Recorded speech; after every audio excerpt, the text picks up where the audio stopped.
Hello, and welcome to the Angus and Pete Show. Views and opinions are strictly those of the presenters and their guests and should not be taken as advice. Goodness knows, we're not qualified to advise you about anything. Side effects may include mild amusement and occasional enlightenment with feelings of embarrassment, apathy, disappointment, and pity. Welcome to episode 24. I'm Angus Pacey. And I'm Pete Brown, and we are the Angus and Pete Show. The place where you can listen to two guys chatting about the riveting world of customer engagement. Customer engagement, otherwise known as call centre, contact centre, customer service, customer experience, CX, or whatever else you're calling it this week. And if you want to find out more about us, then check us out on LinkedIn. So Angus, what have we got in the post bag? First one is Ken from London. He's a regular listener. He enjoys the show, and he says, you've covered many of the roles from the buying side. How about taking a closer look at the selling team? Oh, the selling team. Yeah, so he probably means everybody that pitches up to have a discussion with a customer. Who makes up that team? What does good look like in front of the buyer? I think that's a really good call, Ken. I think we'll definitely take a look at that one. Second one was Terry from Leicester. I think Terry's quite a regular listener, actually. He said, I've listened to episode 23, the one about AI, and is it actually delivering a business benefit? Nice episode, but disappointed that there was no joke of the week. What happened? Well, Terry, it was a test, and you passed it. You're the only person that actually listened to the end of that episode and got in touch to express your disappointment. So we will be returning with the joke of the week this episode. The third one was Kerry from Boston in the USA, and this is a really interesting one. She said, I've been a CX/contact center seller for 16 years, so she's been around for a while. Yeah. And I used to make lots of money selling dialers. I don't see many requirements these days. Are they still a thing? Oh, that's an interesting question. I think that's a good topic for this week. We haven't ever spoken about dialers, but I know, Pete, you've had dialers in your background for a long time. You bleed dialers. So I think you're good to pick this one up. Kerry, dialers are still a thing, but like so much in our industry, the application of the specialist tech that's available now is changing the world. So I think, Pete, maybe the good place to start is take us back in history, because I know you love taking people back in history. What does the evolution of outbound dialing look like? Before we look at the history, it's probably just worth making sure that everyone knows what we're talking about, because like so much in our little world of CX and contact center, one word can mean an awful lot of different things to an awful lot of different people. So in its most basic form, a dialer is technology, usually software these days, that automates the process of outbound calls. And the business case and the rationale for it is to improve agent productivity by eliminating all of the manual stuff that goes with someone picking a phone up and tapping a keypad with their finger. Behind the scenes, there's a piece of technology that ingests data, takes lists, phone numbers, and makes calls. There are various ways of doing it, but fundamentally, that's what the whole outbound dialing industry is based on. So basically, if I understand it correctly, it gets rid of the need for a agent in a contact center to have a paper list in front of him to decide who they're going to dial next and then manually do it. But that could also be data on a screen. What it does is links the data automatically to the process of initiating the outbound call. Yeah. Okay. Now, the one thing that I've heard loads of people talk about are different modes, dialer modes, and they talk about predictive and progressive and preview and agent listen. It's something that's always baffled me, because dialer people just assume everybody knows this. Let's talk a little bit about them.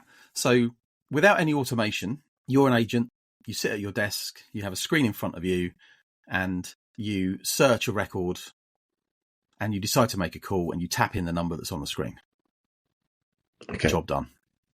What the first mode does, preview dialing, is automates that process. So if you are an agent experiencing a dialer in preview mode, what will happen is that a record would automatically pop on your screen. And the word preview comes from the fact that the technology will give you some time to read what's on the screen, so you can be prepared for the call. Okay. After the preview period, or when you press a button on a screen to say, yep, I'm ready to go, the call will be made and you'll listen to that call progressing in the normal way. You'll hear ringtone and you'll go through to an answered call, hopefully. Preview dialing, quite a low level of automation compared to the other methods, but a little bit of management information around what's going on, a little bit of process, a little bit of forcing the pace. 80% of your business benefit comes from preview dialing. Okay. So let's talk about the next mode. You might hear it called power dialing, but progressive dialing is the term that I like to use. A progressive dialer notches it up a little bit and says, I'm not going to give you any preview time. What? So I'm just going to connect the call and throw it at you? I'm going to pop the record, and at the same time I pop the record, I'm going to give you ringtone and the call will start. You still hear it progressing, but it's a little bit more aggressive. It's a little bit more forceful on the agent. The third mode, which is what everyone hears about and few people understand the implications of, is a predictive dialer. And what a predictive dialer does is uses algorithms, uses intelligence to say, I've got this many agents available. I'm getting this sort of answer rate from the calls I'm making. I'm going to fully automate what goes on here. And the experience for an agent in a predictive mode is no preview, no experience of the outbound call being made. What they actually hear is a beep in their ear and a call gets delivered to them. Because at the other end, the outbound end, what the dialer is saying, I've got 100 agents here. If I take into consideration things like answer machines, things like no answers, things like bad numbers, I actually need to make twice as many calls as I've got agents available. And as those calls get picked up at the front end, the back end gets the delivery of those answered calls. And this is where all the problems start. A predictive dialer is like giving a machine gun to a child. It is not a good thing to do if you don't understand what you're about. So we've all had it where your phone rings and you get silence. Is that when you've connected a call and there's no agent available and it's now panicking? It could be that there's no agent available. It could be that the dialer technology is just a little bit slow at connecting a live call at the front end to an available agent at the back end, which is why in most regulations, certainly in the Ofcom regulations in the UK, there's something called the 2-second rule. You have 2 seconds to connect a call to a live agent. Which is quite a long time, actually. 2 seconds of dead air is quite a long time. Unless you're pretty instantaneous, you need to be very careful with predictive dialing. And predictive dialing is the thing that got dialers a bad name. There's another mode of dialing, which is the agentless dialer, which is basically dropping pre-recorded messages. Okay, so they just call you and then play you a message and then drop the call again. Yeah, they do. That's been abused, but there are some valid applications. So I've worked with utilities that use it. So if there's a problem, back in the days before digital messages, they would make outbound calls to certain people just to let them know what's going on, maybe have an IVR response mechanism on that call. But the point is, dialers can be used to make outbound calls, whether they're attended by agents or not. And if they're attended by agents, you've got those three modes: preview, progressive, and predictive. The whole predictive thing started back in the 1980s when a guy called Douglas A. Samuelson, who worked in a business called Infologics in the US, invented a predictive algorithm that went around the computer that was making the preview and the progressive calls, and invented the predictive dialer. So there was something related to telephony invented in the US. They did invent something. They just didn't nick all the technology that was invented in the UK and then scaled it. So they did invent something that doesn't deliver a great user experience most of the time if you're on the receiving end of it. Do you know what? Like all technology, particularly in the CX and contact center world, there are bad implementations and there are good implementations. I've seen predictive dialers work very well. However, when you look at the cost of them in financial terms, when you look at the overhead in terms of managing the thing, particularly if you want to stay the right side of the line with the regulations, you've got to be quite an intense organization to really see the business benefit. Preview and progressive dialing, the basic automation gives you 80% of the return, in my experience. Anyway, Douglas Samuelson built the thing. The early use cases were mostly debt collection. If I recall correctly, one of the first dialer implementations in the UK was with an organisation called Hepworths. Now, as we've established on more than one occasion in this podcast, I am of a certain age. Hepworths was the first company in the UK to sell off-the-peg suits with a finance agreement. Okay. You go and get your suit, pay a little deposit, and then you'd pay off weekly, monthly, your nice suit. It was a success. And as they moved into the 80s, they were looking at ways to chase debt. And they came across the dialer. Now, Hepworth was actually a precursor organisation to Next, the clothing retailer, or as we know them now. But that's when one of the early dialers was implemented. We mentioned Daniel Samuelson. There's also a guy much closer to home, a guy called Ken Reed, who's a bit of a celebrity in the call and contact centre industry. Legend has it that he was involved in that early implementation at Hepworth. So, okay, so we know some famous people then. We do. Well, one at least. Ultimately, in all of that, regardless of use case, regardless of modes, the summary of why dialers are a good idea, it's all about faster outreach, increased agent efficiency, and therefore the business benefits that go with that in terms of return on investment. So dialers are still there. They're still a thing, but they're now part of the whole communication process. And digital channels have really changed that. I'm in the UAE at the moment, which is very digital savvy, Yep. and they do a lot of stuff on WhatsApp. WhatsApp is just a normal channel of communication. So that has to have an impact on how companies think about outbound contact. It's no longer just a phone line. Right. So if you look at digital channels, you've mentioned one, you've mentioned WhatsApp, there's SMS, text messaging, there's Facebook Messenger, RCS, in-app messaging, even email and web chat, anything you can tap with your thumbs on your phone. They're asynchronous. You hop in and out of a messaging channel. You don't necessarily want everything to happen right now, but you want it to happen at a pace that you're happy with. So what digital channels are great at is just scalability. They can handle huge amounts of communication at the front end with automation, and even agents can handle more than one communication at a time. So there's a lot of benefit around scalability. For most initiations of communication, people are happy to start off with digital. Digital does seem to be the default channel right now for most people. I guess it's because you can do it at your own speed. You've got the history, you know exactly what's been said, you can go back to it and you can deal with it. So it gives the illusion of control. Being in control and finding things easy are the two key predictors of a good experience. So it's important. And when you compare them to outbound voice, so if you look at a real basic stat, the pickup rate on an unidentified call is very low and dropping. If I get a call that's from a number I don't recognize, I don't answer it. If you compare voice to text messaging, 98% of SMSs get looked at. People just engage with them. You can't help open it. rates on text messages are huge, and those asynchronous channels. So messaging sees higher engagement than voice, and people are 3 times more likely to respond to a text than they are to answer an unknown call. So they're the basics. But the real issue here isn't about which channel do I use. The real issue is how do you use them all together? Because there is a time and a place for all of these things. Channels don't define what you say and what you do. The experience defines the channel, and customer preference defines the channel. And it's a big thing. You have got to focus on having that good experience no matter what or when you are operating over whatever channel. So in general now, best practice says, when we're talking about outbound, remember where we started this? You warm up people in the digital channel. So if I'm trying to get in touch with you to maybe remind you that you owe me some money or remind you that I've got an offer that's going on, the way to do that is to send you initial communication in one of the asynchronous messaging channels, text messaging. And we're getting these all the time for notifications and appointment reminders and financial services verification. But there's another place for them to start the communication. We may need to talk, but I'm not going to start off with a voice call because the chances of engaging with you in that outbound voice channel are minimal to none these days. But I know that you're going to at least read and maybe respond to my text message. So you start that warm-up process there.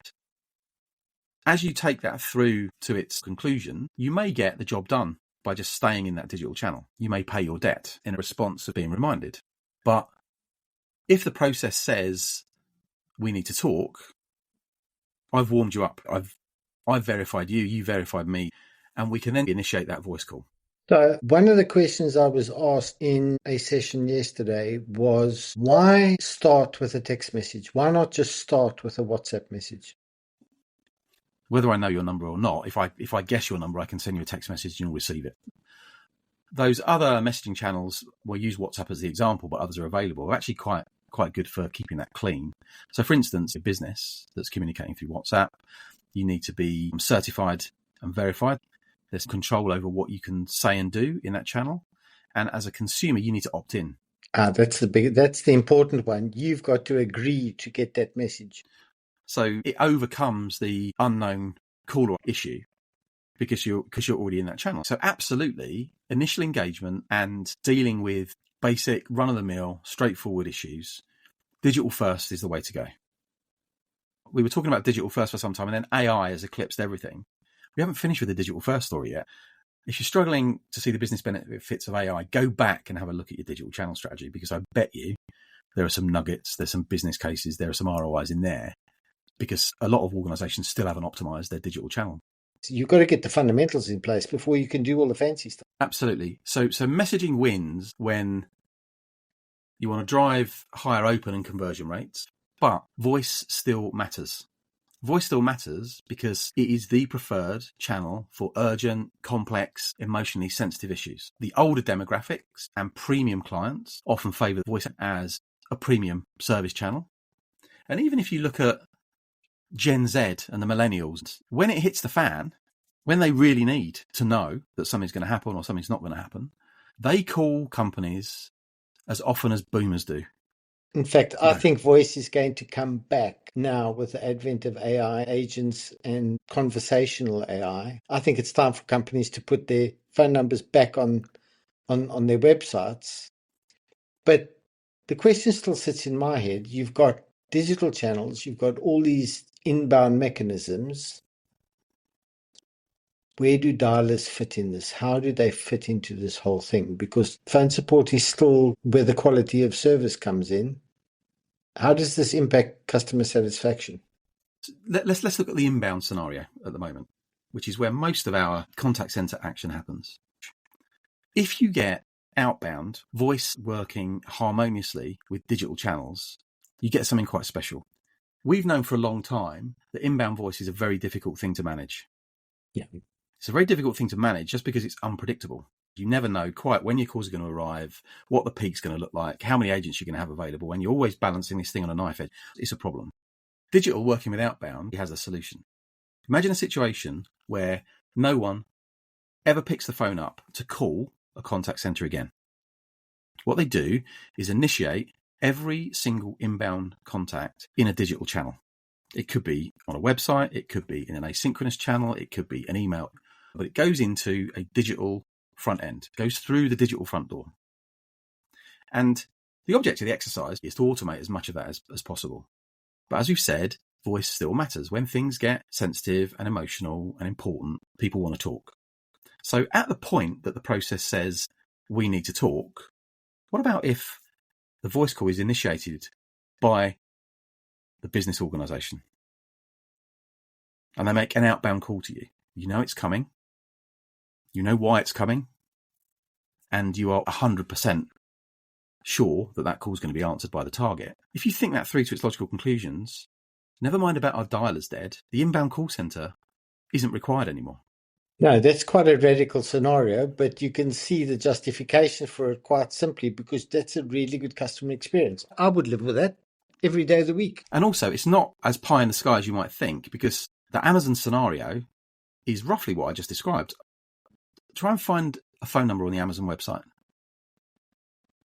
I've spoken to Amazon twice in the up-teen years that I've been dealing with them.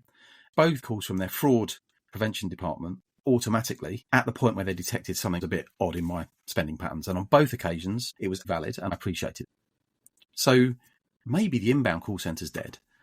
But the flip side of that is, if you haven't got good dialer technology, if you haven't got a good way of seamlessly integrating your outbound voice requirement into calls to action from digital channels, you don't have a customer experience strategy. Outbound as a call to action from digital channels, I think, is the way forward. But not enough people are thinking about the whole experience. They're still thinking about the channels as the defining factor. The channels aren't the defining factor. The customer experience is the defining factor.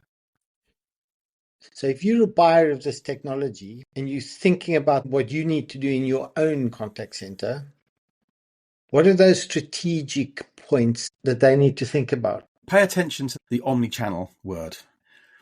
Understand what that means and make sure that your tech stack supports digital channels live to the desktop, digital channel automation, as well as inbound and outbound voice. Not as discrete channels, but as something that can work harmoniously together in a single customer journey. Digital channels and voice channels and automation and human beings need to be supported by your platform. The way that you measure things may change as well. It becomes a lot more outcome focused than activity focused. So the metrics start to look a lot more qualitative than quantitative. What were the outcomes? Not how quickly could we get them done. To boil that right down, dialer sounds like an old-fashioned word these days. So I prefer to use the term proactive contact, Angus. It sounds a little bit more sophisticated, doesn't it? But it's about proactive contact in the voice channel alongside proactive contact in any other channel and making sure that they are seamlessly usable and that you know exactly when you're going to use the right channel at the right time. It's all about the customer experience. It's not about the discrete capabilities of the channels. This is not going to happen by accident just because you buy a point product and you put it into your tech stack. You've got to think about all these implications very carefully. If we start to look at what the takeaways of this episode are, the first one is that dialers are still a workhorse. They're still good at helping people to plough through the monotony of a list of outbound calls. But increasingly, the way to get your yield, the way to get your outcomes is to bring digital into the mix. But dialers are still a workforce. Messaging, though, is the default, particularly to start things. The other one that I took away from this one is the voice still wins out when it really counts. When people are really emotional or you've got a complex issue or it's really urgent and actions need to be taken, customers will still prefer the clarity and the empathy of a person. We should be thinking not about voice versus messaging. We should be thinking about voice and messaging. How can we get them together smart? How can we make sure that they provide a seamless experience, personalized experiences? They have their part to play individually, but they are much stronger when they're used together. And I think the other one is, and this has always been my hobby horse, is legal is always the first one that you need to look at if you're busy building something. And this is no different. Regulations are fundamental. And if you don't understand that, you are knackered. Absolutely. Knackered is a good word when it comes to regulations if you don't follow them. So that's it. And finally, remember that model. I'm quite passionate about this. You don't need inbound voice anymore. You don't need ACDs. What you need is a digital front door that can engage with customers, high levels of automation, escalate to the voice channel when it's required or when it's preferred, and initiate that voice contact from an outbound scenario within the business. It's easier to manage, it's easier to resource. The only argument I've heard to that is, well, the customers want to talk instantly. That's why they call our inbound call center. Well, number one, how many times do you get to speak to someone instantly when you call inbound? And two, the premise isn't actually true. People are prepared to wait if you call them when you say you're going to call them. And that's what dialers do. And they become the pinnacle of service at the back end of this process, rather than the problem that they are often perceived as at the front end. But you put it in those terms, it's a choice between, do you want to hang on and sit in a queue for X number of minutes or hours, or do you want to be in a position where you answer the call from the contact center? So there we have it. Dialers aren't dead. They are morphing into part of something else, and they're still absolutely critical to your customer experience and customer engagement strategy, if you have one. We'll be back next time with episode 24. In the meantime, follow the Angus and Pete Show on LinkedIn for news and notifications, and message us directly to tell us what you want us to talk about, how we're doing, and keep our post bag bulging. The show is available on all your favorite podcast platforms, so please listen, like, subscribe, and share to help us spread the word and feed our egos. But Pete. Yes, Angus. Just to make sure that Terry doesn't get bent out of shape again, it's joke of the week time. Well, do you know what? To make up for last week, I've got 2 dialer jokes. Okay. Now, which one shall I go for? We'll do this one first. So, did you know, Angus, that dialers are not just machines? They have feelings, they empathise, and they have a sense of shame. Do you know why I know this? You know that 3-second pause before the call gets answered and you have to listen to the sales pitch? You know that 3-second pause? Yeah. That is just the dialer's way of saying, I'm sorry, bro, they programmed me to do this. Okay. It has a conscience. The other little joke I wanted to share with you was very simple. What do bad dialers and toxic exes have in common? No idea. They both call you at 2 a.m, leave you feeling violated, and pretend they don't know what they did wrong. I think that one's going to generate a couple of comments. Let's hope not. Anyway, cheers, Angus. Cheers, Pete. Thanks for tuning in to the Angus and Pete Show. Remember, it's based on the personal views and opinions of the hosts and their guests. If you're feeling aggrieved or litigious, take a chill pill. There's already enough stress in the world. Don't forget to follow our page on LinkedIn and subscribe on your favourite podcast platform for more episodes. We'll see you next time. Oh, and tell your friends.